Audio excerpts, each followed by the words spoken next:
Okay, the moderator for our next panel believes that future of comms will be shaped by exciting technologies. What are these and what are the opportunities and challenges that lie ahead? Please welcome Irene Tham, Technology Editor, Straits Times, Professor Jong Yong Bo, Associate Chair, NTU Wee Kim Wee School of Communications and Information, Grace Chiang, Head of Public Relations and Communications for Endowus, and Volvo Wong, our moderator, Managing Partner at Inform. Hi, good afternoon, everyone. We are living truly in the golden age of comms. If you think about it, the last 2 years, tech has enabled us to be seamlessly productive wherever we are, especially at home. We now have machines to help us automate writing or even do real-time translation. Very, very big impact on the work that we do on a day-to-day basis, right? And machines are starting to do more, right? Recently, during the Colorado State Fair, there was an art competition that happened during that time. An AI-based software was able to create artwork that won the entire competition. It was done on this software called Midjourney. Obviously, it's done by a human at the back. It is an AI-generated art piece. Let me tell you my own personal story. So at Inform, obviously, we are hunting down talents aggressively everywhere. We work with a lot of headhunters globally as well as locally. One of our headhunting firms, there is a consultant who will be very, very productive, very, very proactive, or will always email me and say, hey, Vo, hope you're okay, and like to share this insight. And by the way, if you're looking for any new headcount, let us know. Great, I love this consultant. And I decided one day reply her and say, hey, I'm looking for some headcount. Can you reply me back? Her colleagues call me back. So this is the thing. It was an AI chatbot. I didn't know about that. And what was very interesting was that this is going to be one of the things that we're going to talk about, the ethical usage of AI, right? The sign-out signature was a person, and it did not say that, oh, this is an AI-generated message. It was very interesting. So first, I was shocked by it, like, oh gosh, why are you deceiving me? But if you think about it, right, imagine I can use that and reach out to Irene and, hey, Irene, Vo here, you know, and are you doing these stories? And call me if you want. Incredible. I don't have to do that email. It's all automated. Imagine the benefit to our job, right? So this is what this panel is about. We want to talk about the future of comms, how it will be shaped by all these exciting technologies like AI, metaverse, machine learning, digital, social. I have a very diverse panel of experts here today as well. Let me introduce them very, very briefly. We have Irene Tham, Technology Editor for the Straits Times. Then we have Grace Chiang, Head of Public Relations and Communication from Endowus. And then we have Associate Professor Jang Yong-bo, Associate Chair for Academic, NTU Wee Kim Wee School of Communication and Information. Okay, so I would love for my fellow panelists to first introduce themselves, starting with Irene. Hi, good afternoon, everyone. I'm Irene from the Straits Times. I oversee the coverage of technology across the paper, across sections in the paper. I also do some writing myself, and I think some of you are aware of this column called Tech Talk. I'm doing a bit of plugging. It appears every Tuesday and sometimes Friday. That's it. Thank you. Hi, everyone.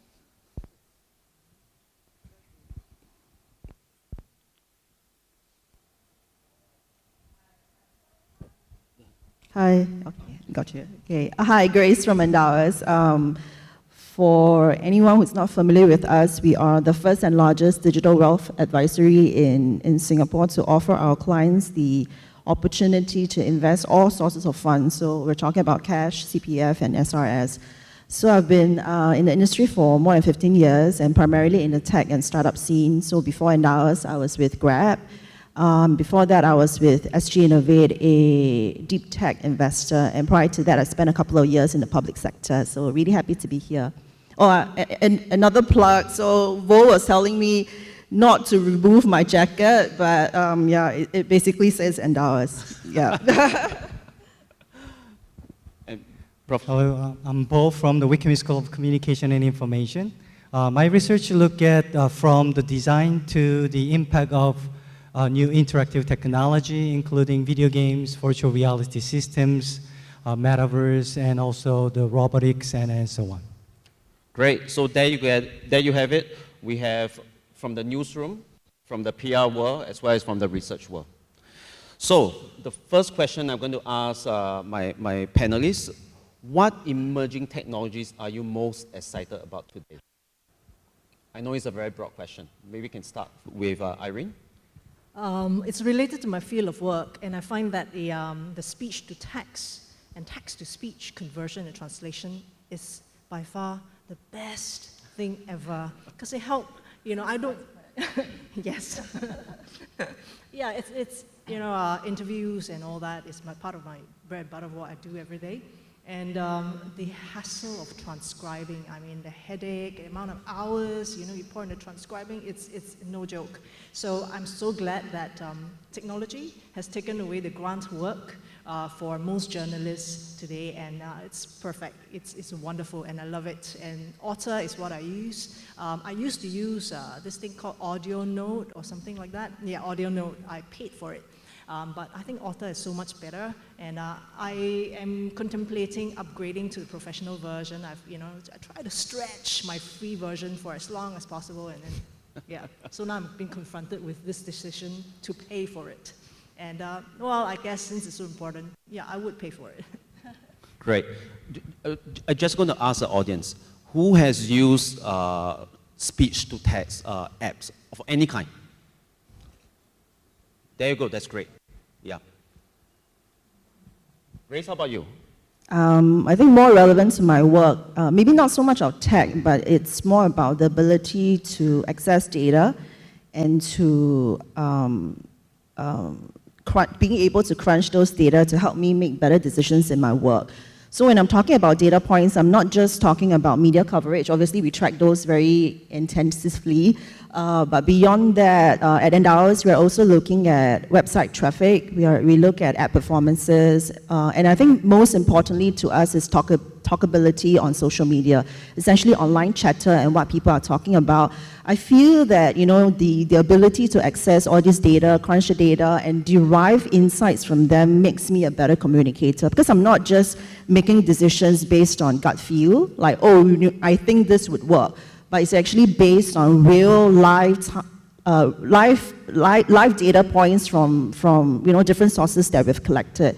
So giving you an example, we recently launched the Endowers Retirement Report. So it's a report that we do annually. So last year, the focus for the retirement report was around CPF, because we realized that CPF was one of the top searches for last year. People were talking about it. People were searching actively for it. So we wanted to understand the correlation of retirement adequacy versus, versus CPF, for example. For this year, I'm sure most of you would realize that inflation is in the news all the time, right? And I'm talking about inflation to my friends. I think the earlier panels, we talked about inflation as well. So the focus for this year would be on inflation and how that correlates with retirement adequacy. So I think that's one example where I feel using data or the insights derived from data can help us to capture white space, opportunities to create better campaigns to essentially, you know, engage and move our audiences much better. That's actually a very interesting viewpoint. One of the things about our job, when we look at ourselves as comms practitioners, we are always asking ourselves, how can we be more strategic, right? I feel that being data savvy, able to find data, able to analyze data, able to use data to affect our decision making is extremely important for comms practitioners. So I hate it when comms practitioners, I'm just a storyteller. I do not know data very well. I do not know maths very well. That's why I'm in comms, right? We have to have that data mindset itself. Yeah. I think it's a learning process because I mean I graduated from comm school, right? So all I learned in school was like writing and good writing and stuff. So it was learning how to use different platforms and try to understand the data myself. Even at my current line of work, I don't necessarily know how to use all the platforms, and we have a data analyst and a scientist at work, and I do approach her to get her to pull out certain data points for me. So it's an ongoing learning process. Great. And Prof? Just to add on, I mean, nowadays the comm schools even teach our undergraduate students data analytics and data visualization so that students can have both the knowledge in the writing skills and also how to utilize such information to provide the good data and information for informed decision. So I can think of the two emerging trends. I guess AI is very obvious one. It's very prevalent even nowadays. And the other would be the blockchain technology. I know people are more familiar with cryptocurrencies or Bitcoin, but the driving force behind the cryptocurrencies is the blockchain technology. So let me talk a little bit more about AI, and I can talk about this for the whole day, so stop me if I'm just talking too much. But AI is very prevalent, and we see every day. Vol gave an example earlier as a beginning speech.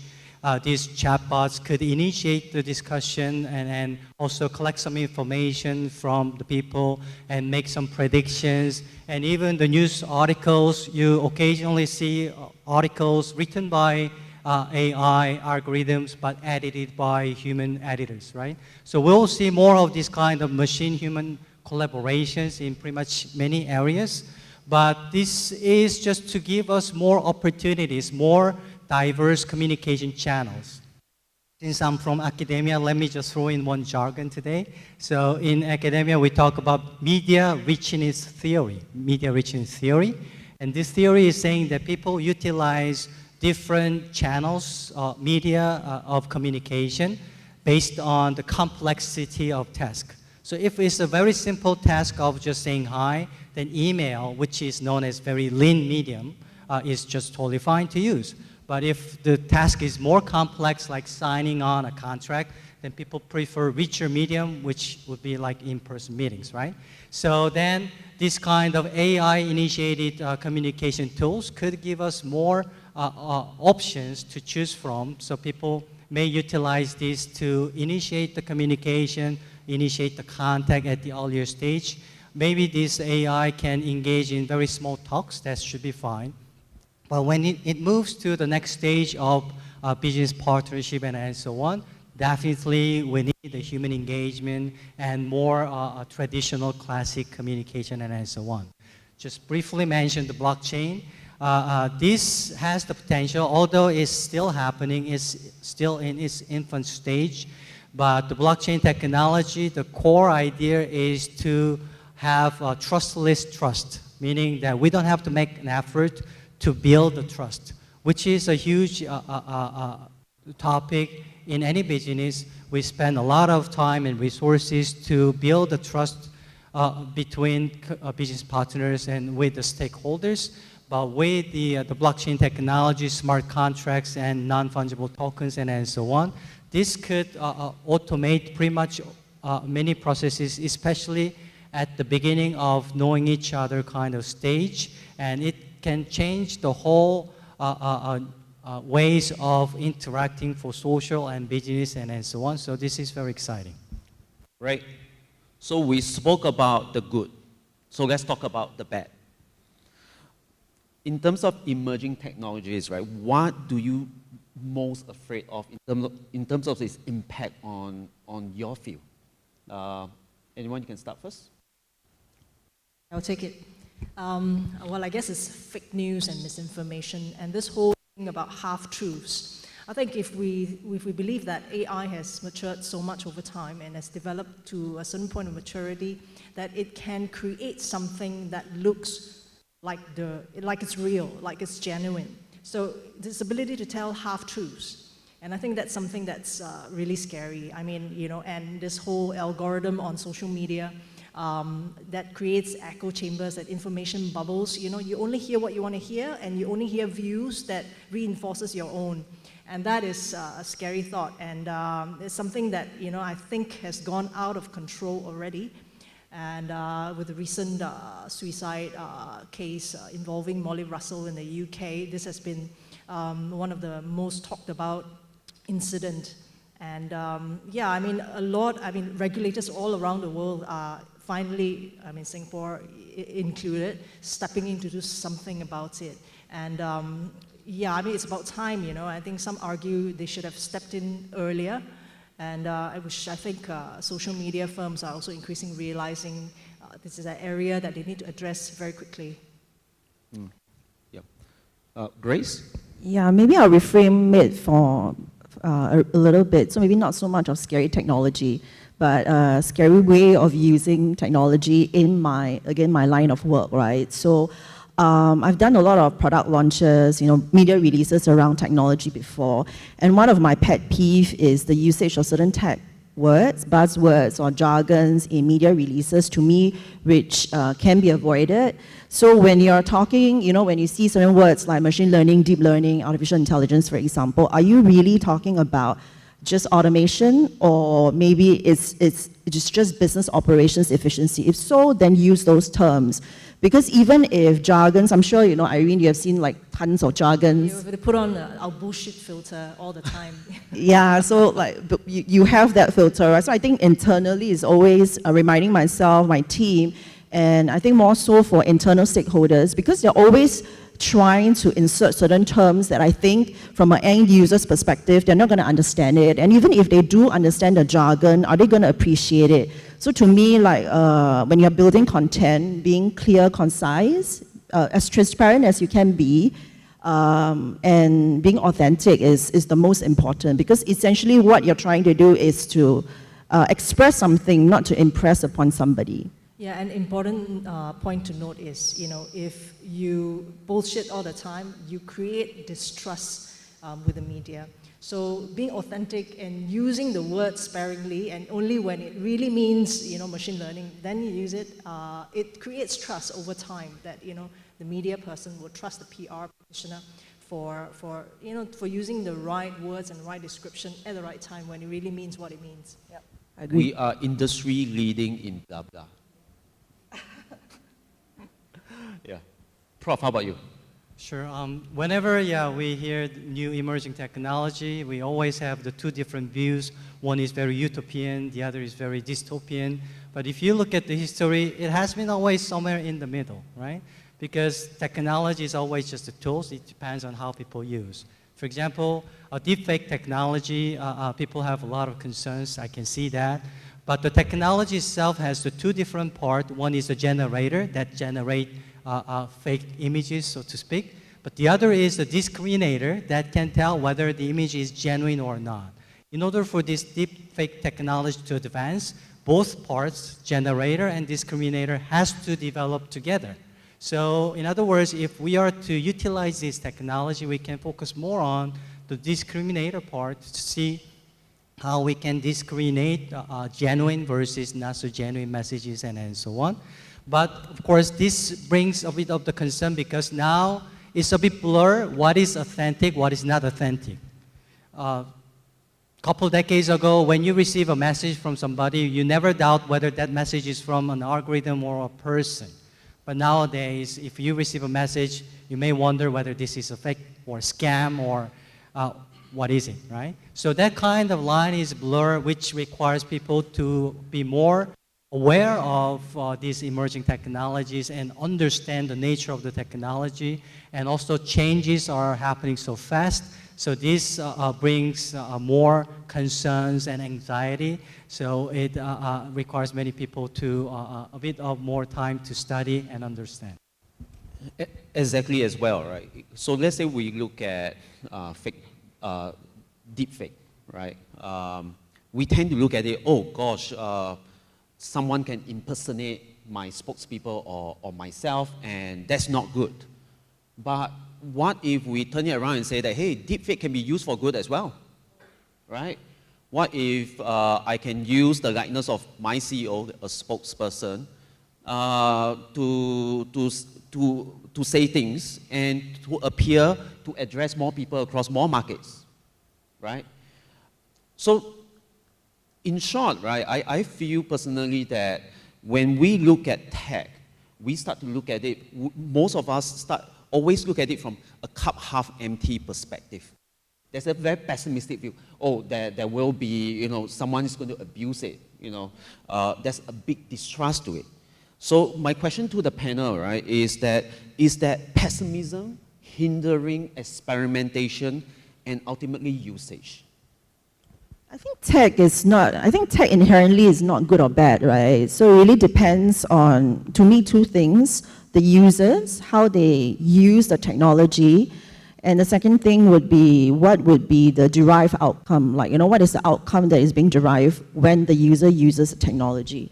So maybe one example, we're very familiar with social media, messaging apps. We are very well connected with everybody, especially during the last 3 years over the pandemic, right? We could work with anybody from anywhere around the world because we are not restricted by where we are physically. So I think that, to me, is the goodness of technology. It enables us to be connected.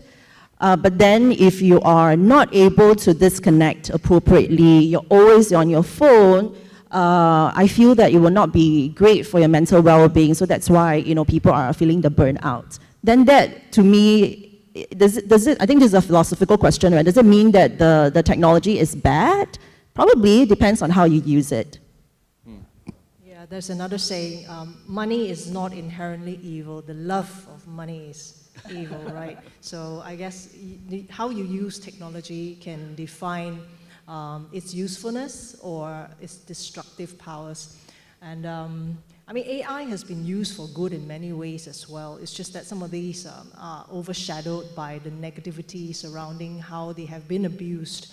So I guess we just need to, think of, I think people are not being scared of experimenting with AI. There are so many AI experimentations out there, even though negativity, so many negative things have happened as a result of abuses. Just that I think even as, usually, in any startup environment, the rules come later. So now perhaps, as users, its use become more prevalent, more rules and guardrails are being put in place in some places. So I don't think it has. Maybe a question to the audience. Who would be willing to use an AI chatbot to call out journalists, say, hey, are you attending my conference? Who would be willing to do that? No one? Really? You don't have or maybe to send out like media invites. Yeah, I would. The simple stuff. Yeah. You would? Oh, wow. I see. Yeah. No, but what if the email is being sent by a person, like Grace is sending it to Irene, but Irene doesn't know that it was actually not, I did not press the send button. So to her, it's still a genuine invite, right? Yeah, so I think that's my view. I think that there's much more as PR professionals we can do, take on higher value jobs. And then for lower value, not lower value, still very important, but things that can be a little bit more repetitive, where you need to be doing a lot of chasing, those can, easily be assumed by tech. Yeah, actually, I personally do not mind grunt work being outsourced to a machine. So if someone sends, an email or a text, are you attending my event whatsoever? It's a very simple question. I'm not offended if it was sent by a machine. But the most important thing is if I ask a follow-up query, like, so what is the event about? What is the news? Somebody has to answer the question.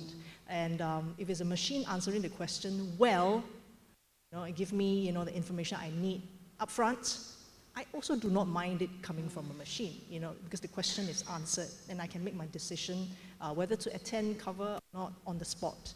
So no offenses there, even if it came from a machine, actually. Well, fact of the matter is that the common complaint from editors is that, hey, a lot of PR practitioners, right? They can't answer into third layer of question, like what is the news announcement about? What's your company about? What's the product about, right? They can't answer me correctly. So it's almost the same as an AI chatbot then, That's right, yeah. right? True. I'm sure we can do better, That's the Vo. truth as well. Not complaining, not nagging, but something for us to think about. Prof, how about you? How do you look at the pessimism? Right. So there is again, yeah, always a concern. But whenever we look at the technology, we need to understand the two different aspects. One is the capability, what the technology can do, but the other side is the desirability, whether people really want to see that from the technology, or in this case, AI automation. Right. We have split opinions. Some don't like to even use the chatbot to initiate the conversation, but some think that that's fine.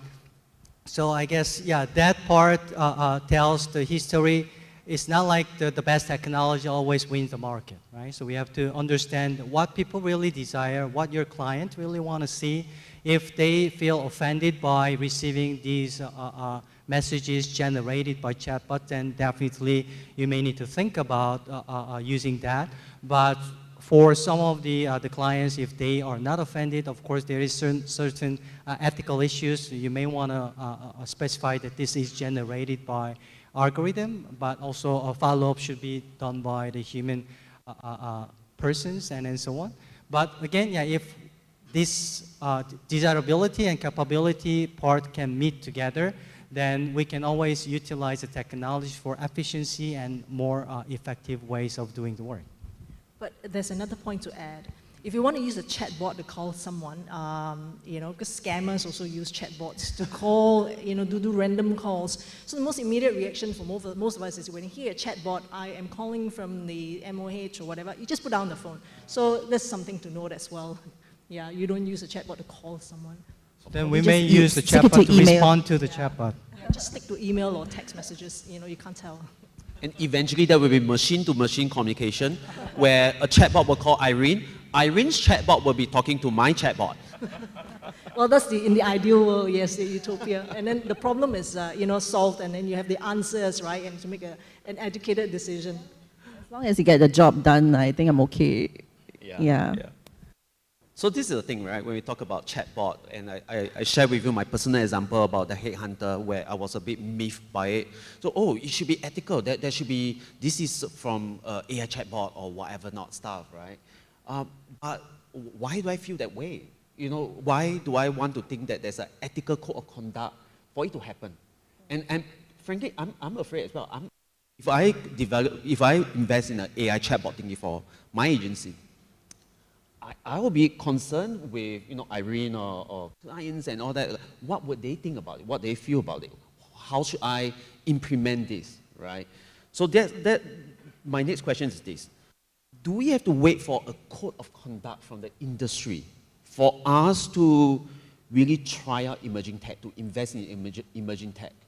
And you, three of you guys are from different industries, right? From very well regulated to not so well regulated to highly ethical. What do you mean? We are not very well regulated, yeah. But how do we look at it from your different fields? Well, if a news presenter is a robot, I guess it has to be stated up front that it's a robot. And if a robot had written a story, I think completely, but this hasn't been done before, and used, in any reputable organization. Usually, I think that there's a responsibility to the public, and we are highly sort of regulated. Yes, we are.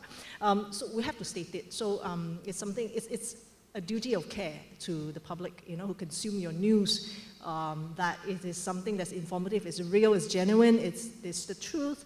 Okay, even then the truth is arguable, right?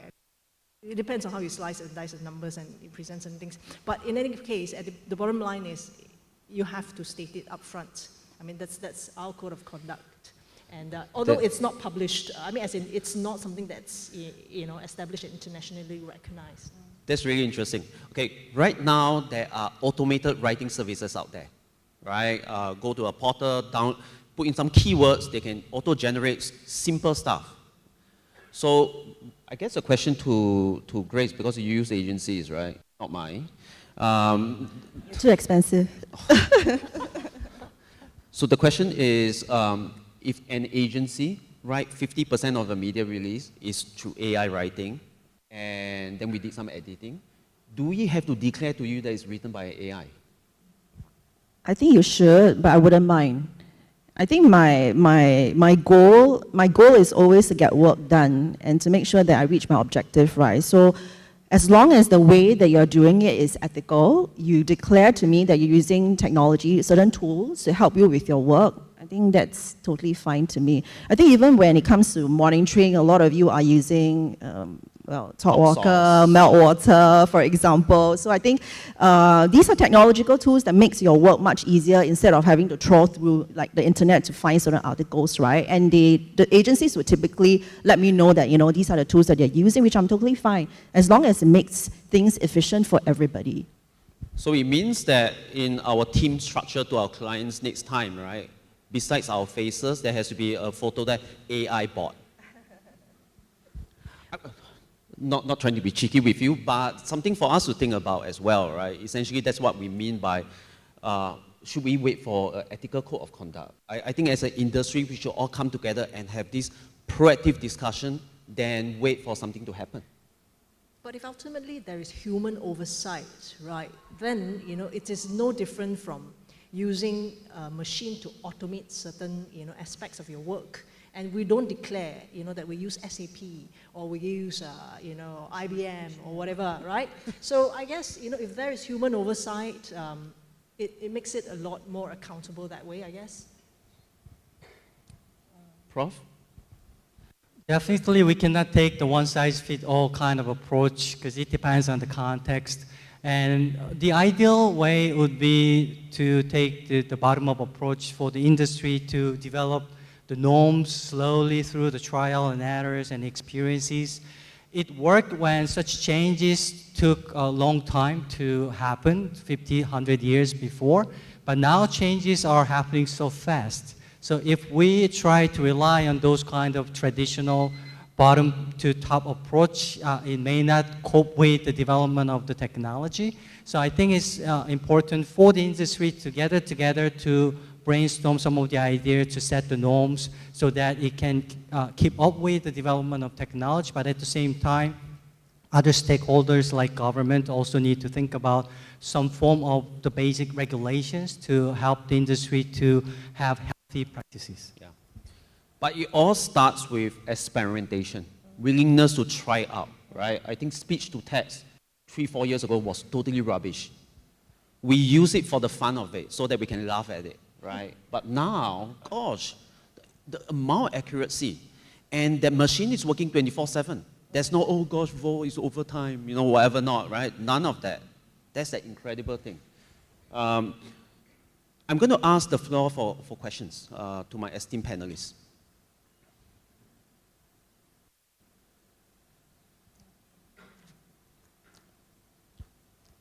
Hi, Kok Weng. This is not so much a question, but I think adding on to what the panelists have said, I think just 2 points, and I'm glad you touched on this whole ethics towards the end. All of us as communicators, professional PR people, we have access to very powerful tools. Yeah? So I think you've heard Irene say, in these days, it's not about you looking for content. Content looks for you. We talk about algorithms. You heard from the previous panel, recommendation engines. And this is where I think the ethical point of view as a practitioner comes in. You don't have to wait for a code of conduct because you know the tools and can be very powerful.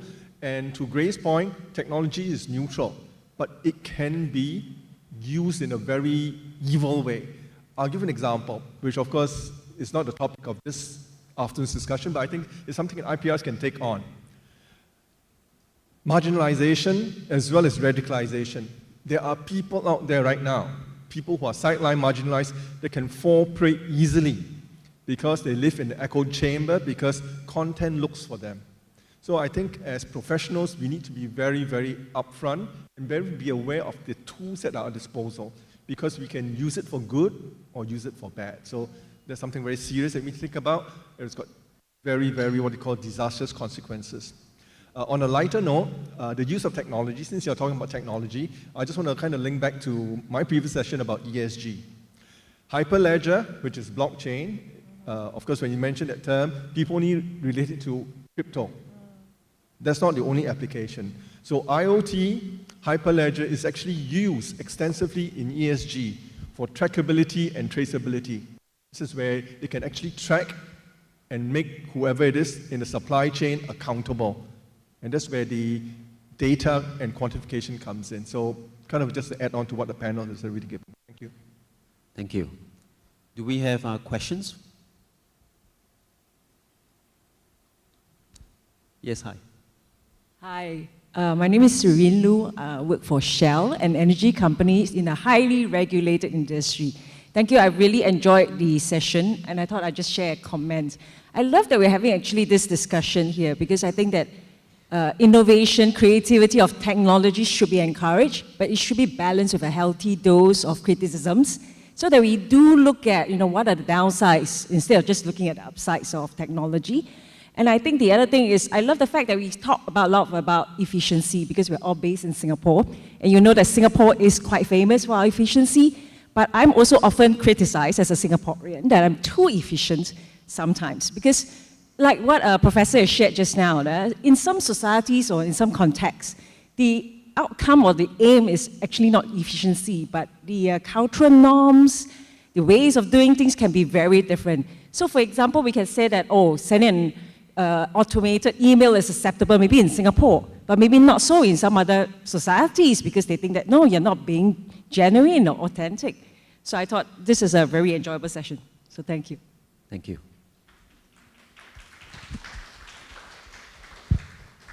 Maybe we can have one more question, if there's any. Praises are fine as well. We're stopping everybody from lunch. I think it's time for lunch. We're done? Great. With that, I'd like to thank my panelists for today's session.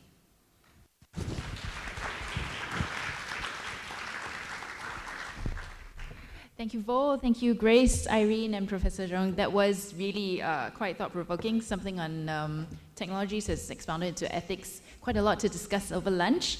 I'm going to do a short plug for IPRS. I think all of you have been enjoying the sessions that we had this morning.